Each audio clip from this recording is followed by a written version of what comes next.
So sizawubiza ke uDr. Nkosazana. Umama wethu, yes, thank you so much. Sizawubiza uDr. Nikiwe Gama for amazwi okukhuthaza. Ndiyabawela ke simphakamise naye. Thina sinewonga ngawe.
Ndizibulisele ke kodwa bam be-Eskhas alumni. Ndibulise ke kwiinkokheli ezilapha Jola noTatulembisi abakhaya bam abahamba nalo. Ndibulise ke i-Eskhas abaphathi abonyuliweyo kulo nyaka. Nani malungu e-Eskhas enibone kufanelekile into yobana niqhubeke nalo msebenzi ningawuyeki. Ndithi camavuke. Ndingumangqabane, ndingurhibele uBhaba Nomhlehlo, uMeyi umDatshi, uNcokazi, Thole loMthwakazi. Ndiyinkosazana ke kwisizwe samaMpondomise. Ikhaya lam liphaya eNgcobo. Nam ke kuba ngumfundi walapha eWits. Sendaye ndathi xa ndiphuma ke apha ndasungula i-African Indigenous Leaders apho sihlanganisa khona ubukhosi beAfrika yonke iphela.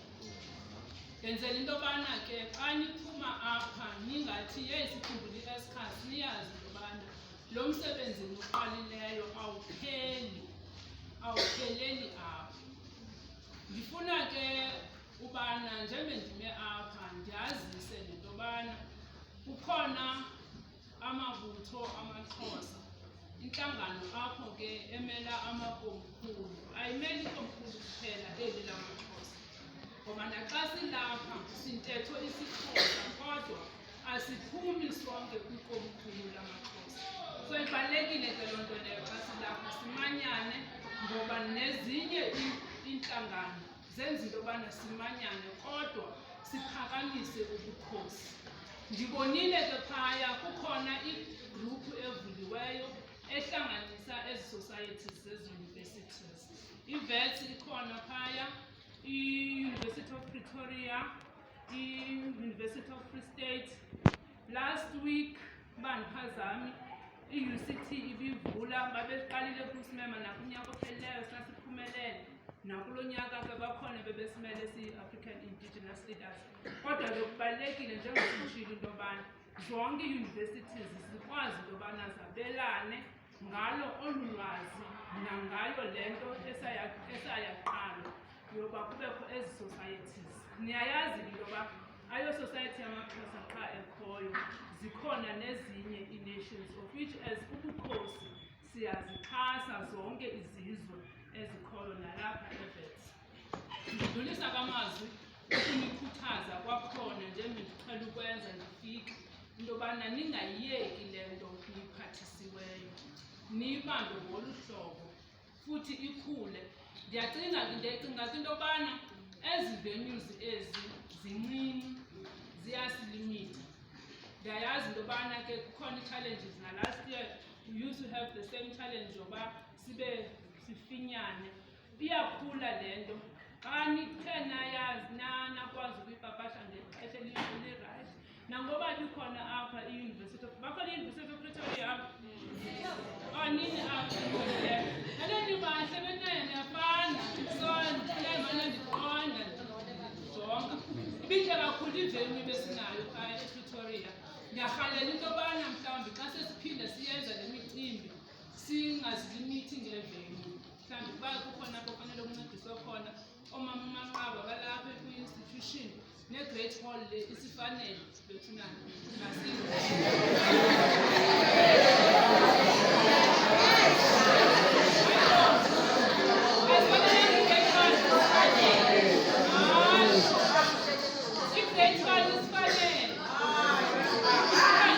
okanye i-Best Theatre. Okay. Kodwa ke manje wamnqunqa ke ixesha lihambile. Siyanamkela nani zonke iindwendwe zikhoyo. Ndiyayazi uba siyanixhasa, sikhona, sisekhona. Ubukhosi futhi ke ndiyacela nakwikomiti ekhoyo ngoku. Xa nisenza imicimbi maziphume iileta ziye ebukhosini. Ndiza kuzithumela siqinisekise into yobana iinkosi ziyavela kule misitho mihle kangaka. Nangoku kufuneke ividiyo nibe ngathi niyasifaka naphaa kooWhatsApp babo babone uba intle into elapho. So ndizoniqonelela